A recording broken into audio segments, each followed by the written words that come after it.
Today I'm going to show you how to forward an entire email thread in Outlook.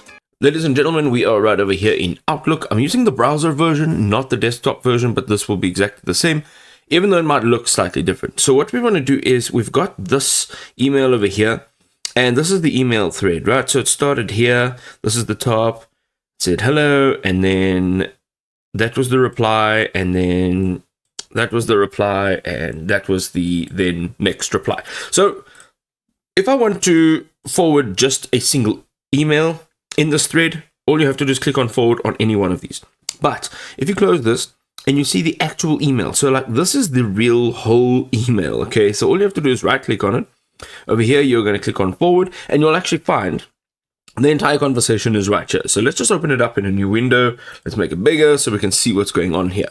Right, now what we've got is we've got the hello. That's the first part of the thread. Then we've got the next message.